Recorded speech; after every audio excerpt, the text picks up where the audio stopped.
Hi guys, and welcome back to the channel.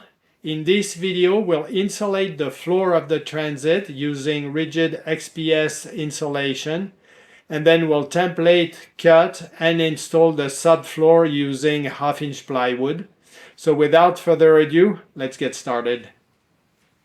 The van came with some kind of insulation and plywood paneling. It's very thin, so is the insulation. So I'm going to remove everything and do my own.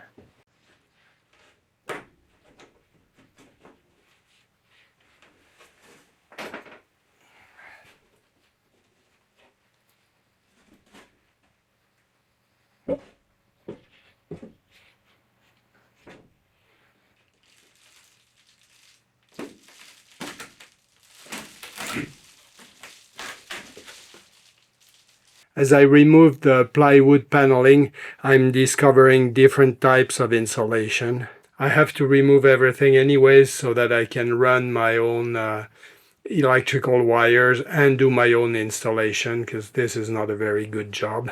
So I'm down to bare metal now. I've removed and cleaned up everything. At some point I'll have to remove the vinyl floor and the insulation that's underneath as well. So depending on the condition of your van, if it's brand new or if it's used, you might have some preparation work to do.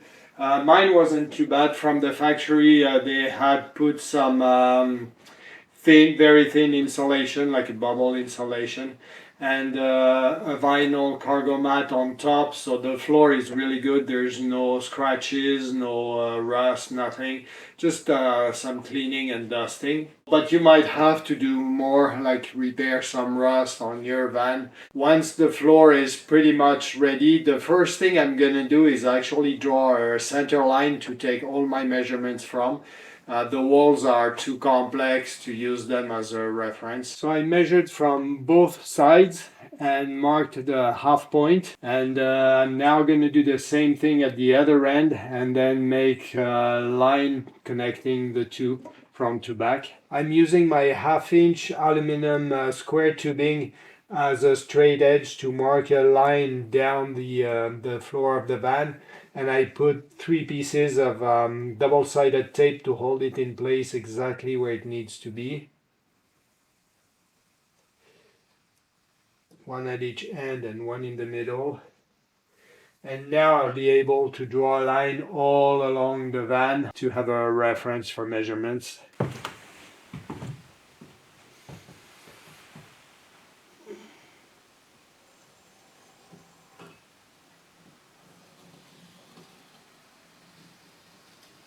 Now I can remove the profile. Peel off the double-sided tape. Since the aluminum will be laid across the ribs from side to side, that center line will also help me make sure that I place the square tubing exactly perpendicular to the line all along the van. So I will start from front to back. My first 1/2-inch crossbar will go right here behind the seats on top of the ribs, because you do not want to fill those spaces between the ribs with insulation or plywood. They allow air to circulate from front to back, and that prevents moisture accumulation. So I will measure my first piece, cut it, and then we'll go from there.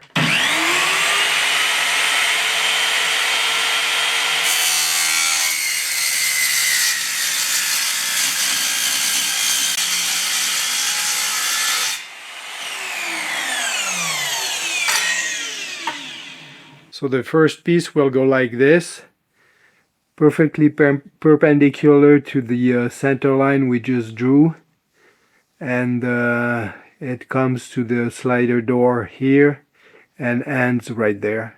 Now I'm going to cut to length the first sheet of rigid insulation.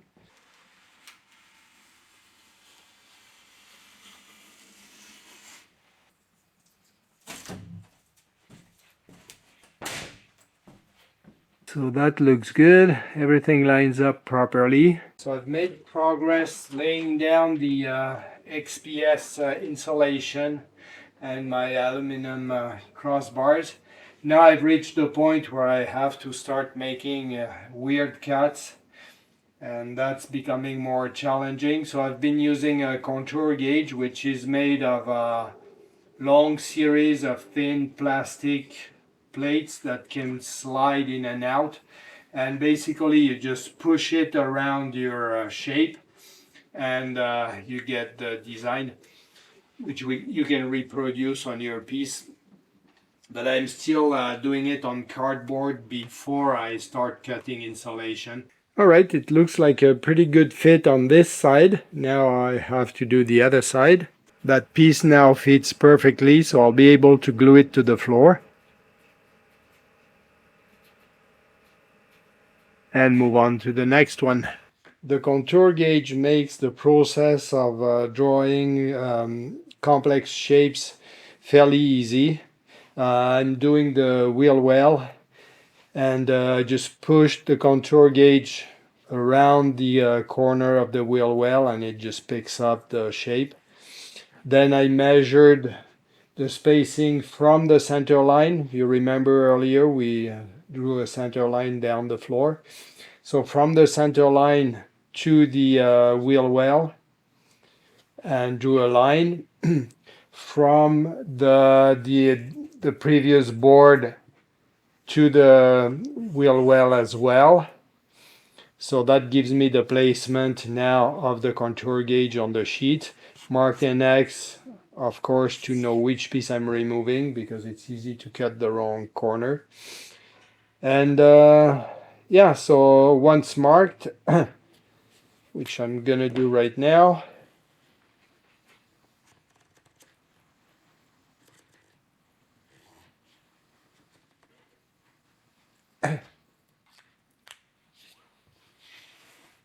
there we go, we have the shape of the wheel well, and that should give us a pretty close cutout.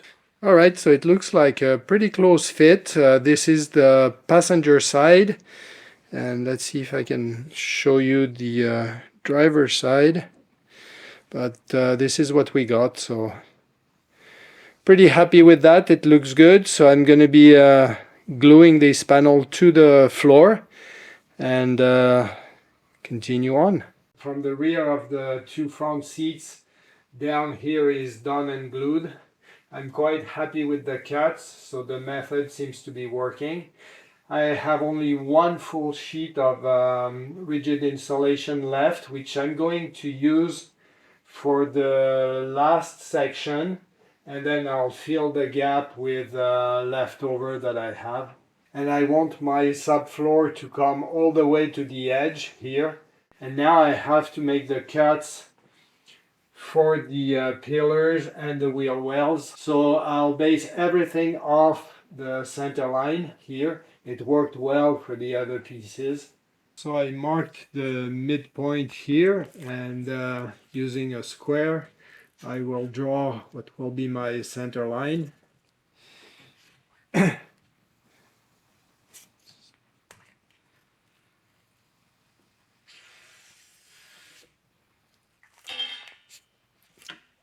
Sure, it's exactly halfway.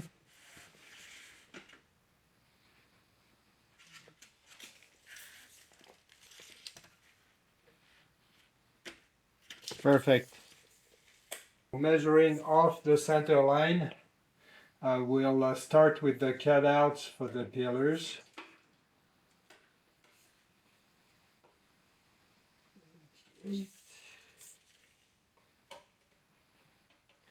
So I've got 78 centimeters on both sides.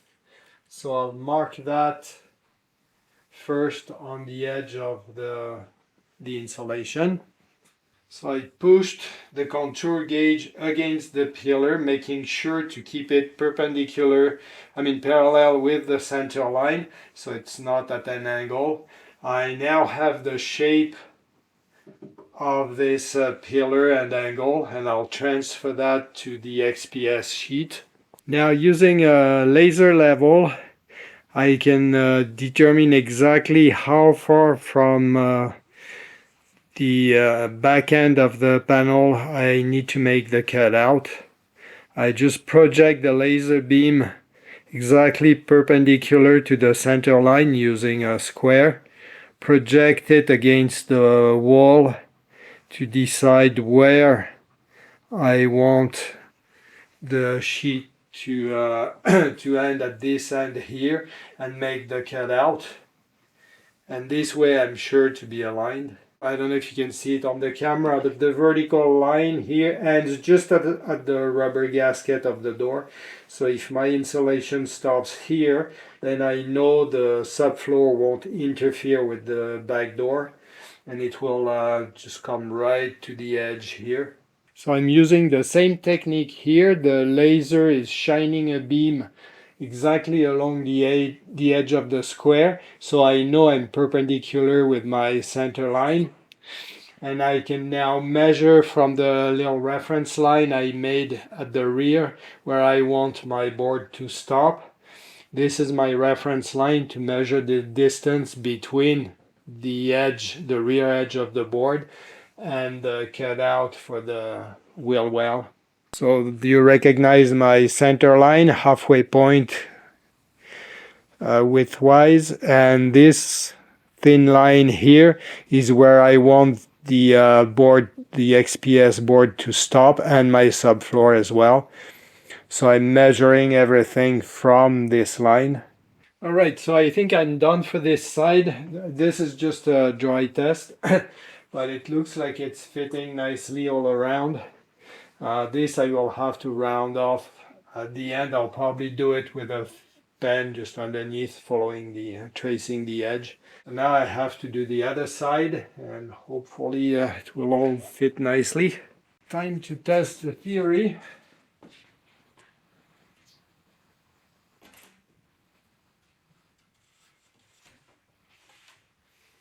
And there we go.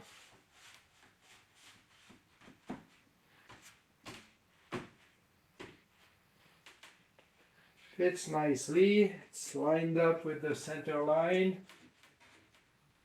Doesn't move around. Perfectly adjusted.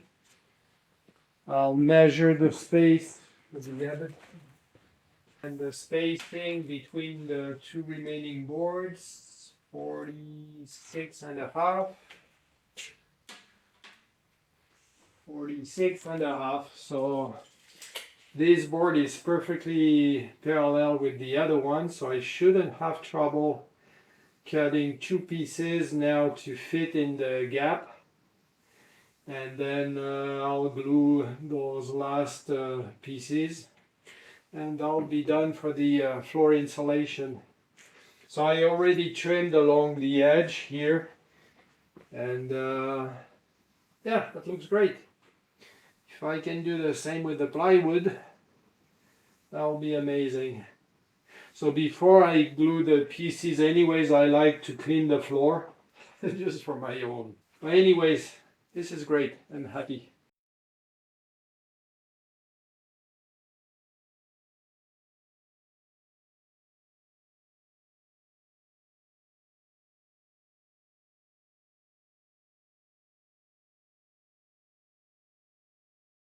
After I fitted the insulation, I cut a strip so I could place my aluminum bars. You can see them here. So now the whole floor insulation is cut, glued. I also finished the front right behind the seat. I'm gonna show you now.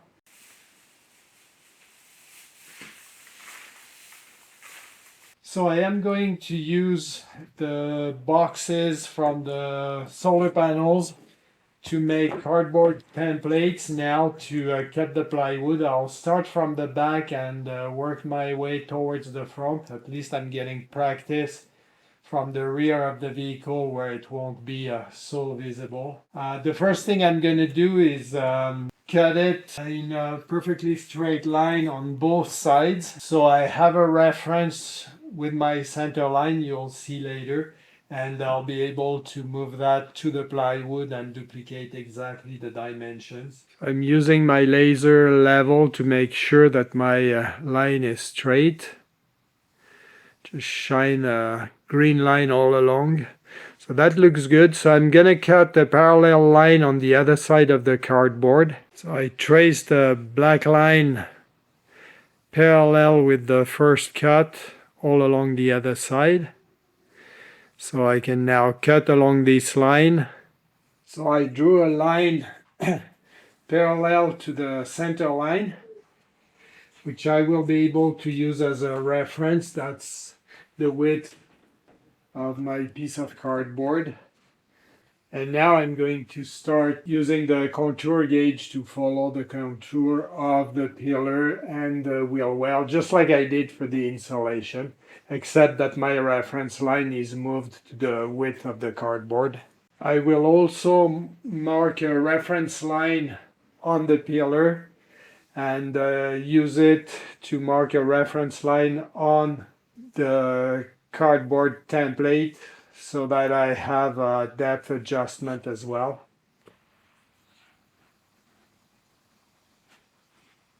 Now, since I'm not sure I can use this surface, I'm not sure if it's parallel with the pillar on the other side, it might not be square. So I'm using the laser level to just shine a line all across the rear floor. And then I'll make a mark on the pillar on the other side exactly opposite the other one, so I can now have a reference line all across. So now I have both a center line and a back line on the cardboard template.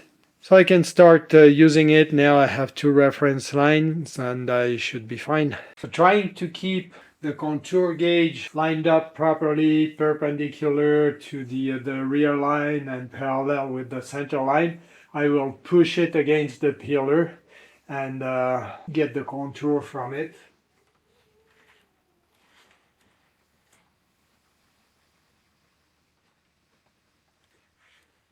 There we go. So I should be able to transfer that to the cardboard template. So I transferred the shape to the cardboard template, marked which part should be cut and removed, and I'll have to extend this line here to come all the way out, and I'll finish the trimming of this section later.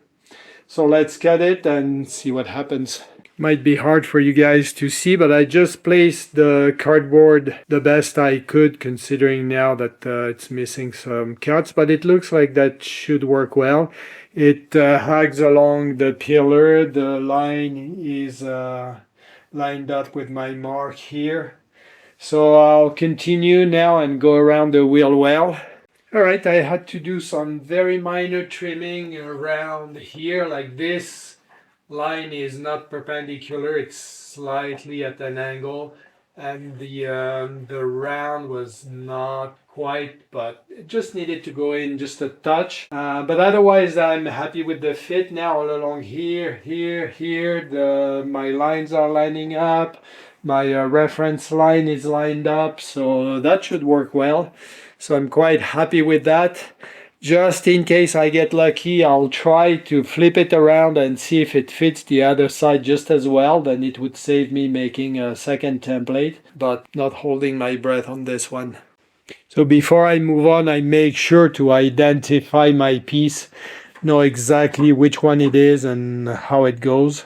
So I did flip the first cardboard template over and tried it on this side, and actually it works really well. There's going to be some minor adjustments, a couple lines that will have to be shifted just a little bit, but I don't think I need to make another template just for that. I made notes here, so when I place it on the plywood, I can just make those adjustments, and hopefully that will work well. So I'm ready to cut the first sheet of plywood to length, which is the total width of the floor, and then I will be able to place my templates on top and mark the cuts.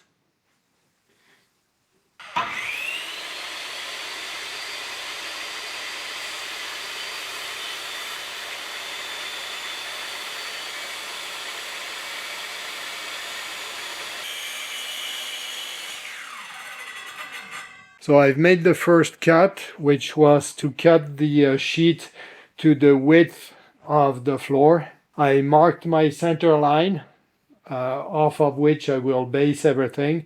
I will trim the piece lengthwise so it doesn't stick out too much at the rear and be in the way.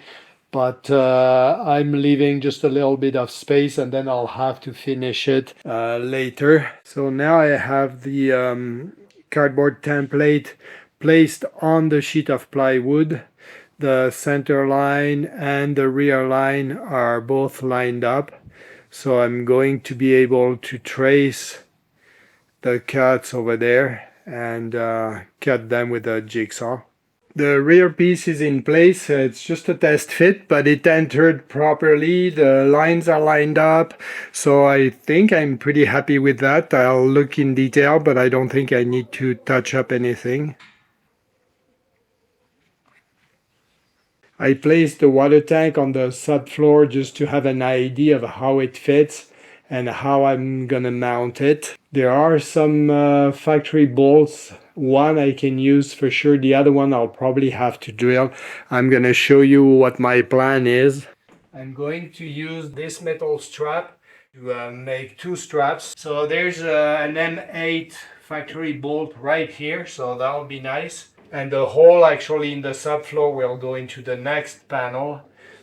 And I'll have to drill one here and put a rib nut for the second one. So that's the plan. One strap here, not quite in the middle, and then one strap here towards the end. So again, I am using my laser level to determine where on the floor I have to place the mounting bolts.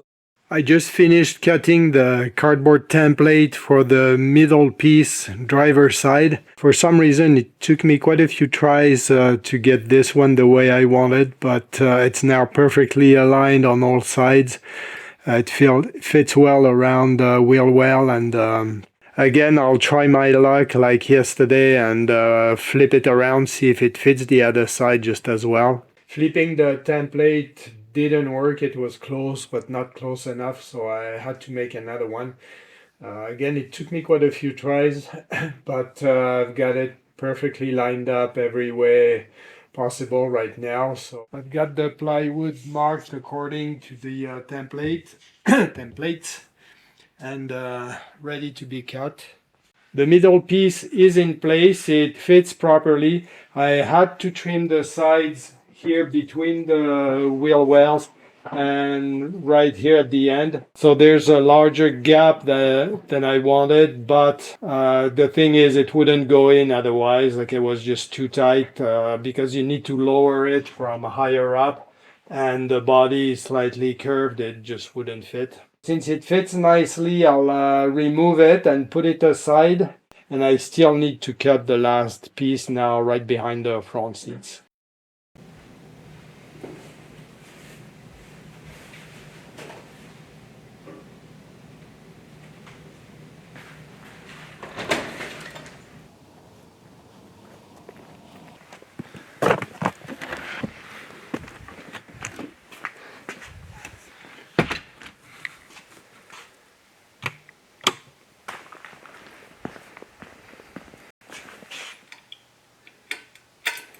Here I come with the third sheet.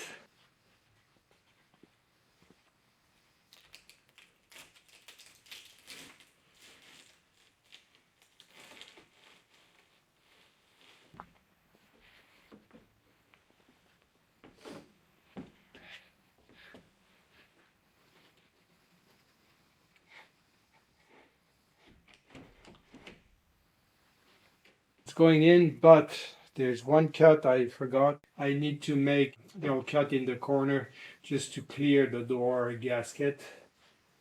And then we'll test again. All right, let's try again.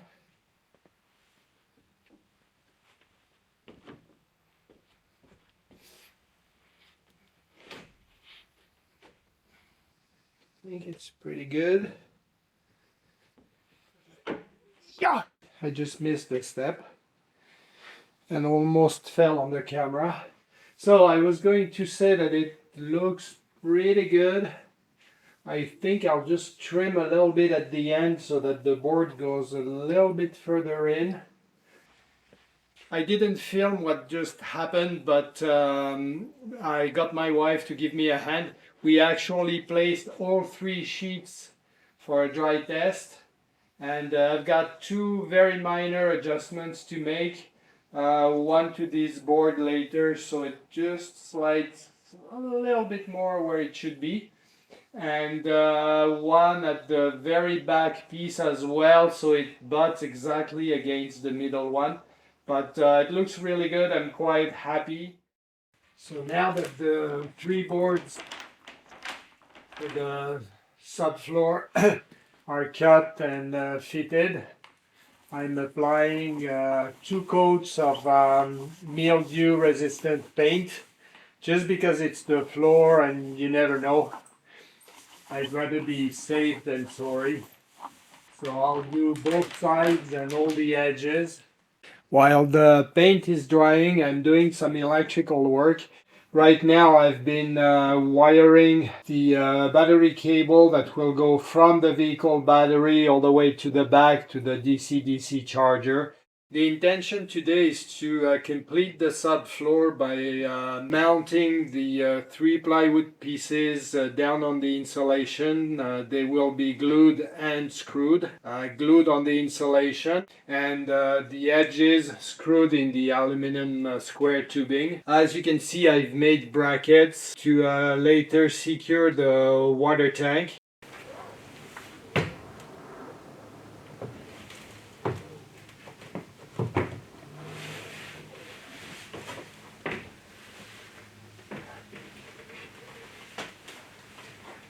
Okay, go back.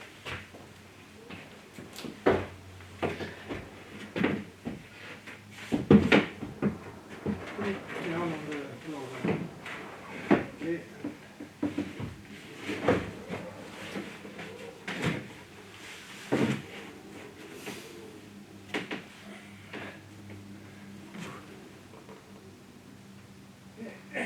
Looks pretty good. So let's do the middle one now.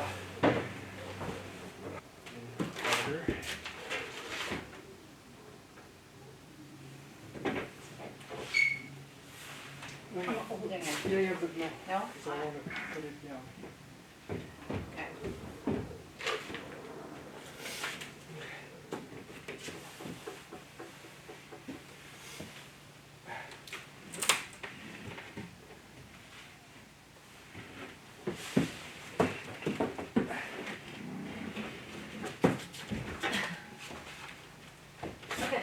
Okay, go.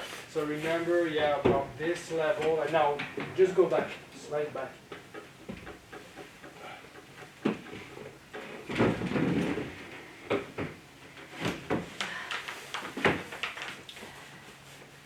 So I've got the first board glued, screwed along the edges. I've got 2 big concrete blocks now sitting on top while the adhesive cures. And we're going to proceed with the middle board. Take it out, apply the sealant, screw the edges, place blocks on top. So that's the plan. So far it seems to be working fine. So the last piece of plywood is in place. It's screwed along the edge here so it matches the other one. And I've got 3 heavy concrete blocks again sitting on top to put pressure while the adhesive underneath is curing. Each piece of plywood takes a full cartridge of Sikaflex to glue it in place. Well guys, this is it for the subfloor. It's complete. That's one thing I can tick off my list. I'm happy with it. Well, this is it for this video. I hope you found it useful and entertaining. If you did, please click like and leave a comment or a question. Thank you for watching, and I'll see you in the next one.